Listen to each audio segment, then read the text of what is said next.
There's an old story told about a climber who spent his entire life preparing to conquer one particular mountain. Now, this climber has the idea that he wants all the glory for himself. So he spends years training, he spends years preparing, he spends years getting his mind right so he can conquer this mountain. And when the time comes in his life for him to make the climb, he doesn't take anyone with him. This climber misjudged the seasons. He wasn't ready for the weather. And as he's climbing, a storm moves in and challenges his visibility. He can't move as fast as he's used to moving, and daylight turns into dusk before he knows it. Nothing's going to change him. Nothing's going to discourage him. He is going to conquer this mountain. By this time, he can hardly see anything at all, and his foot slips, and he starts a free fall. His life is flashing before his eyes as he thinks to himself, this has got to be the end. He's jolted by the pulleys and the harness and the rope that keeps him alive. In desperation, he cries out,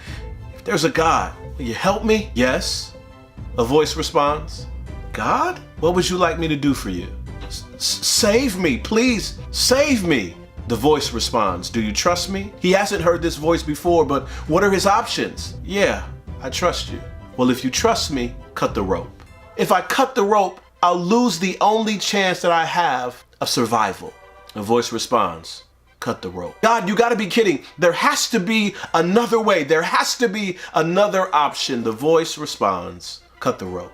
Early the next morning, the rescue climbers go looking for him, and they find this man frozen to death, clutching the rope, only a couple of feet from a landing.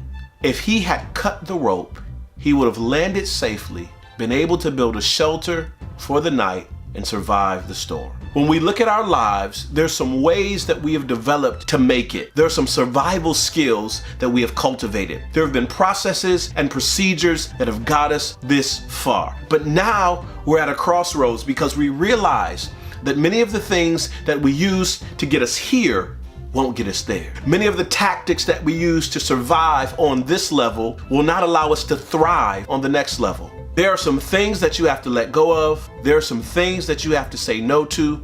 There are some things that you have to say goodbye to. I know in some cases it doesn't even make sense because this is how you've survived for so long. But what's even crazier is getting to the end of your life and realizing you were just one pivot away.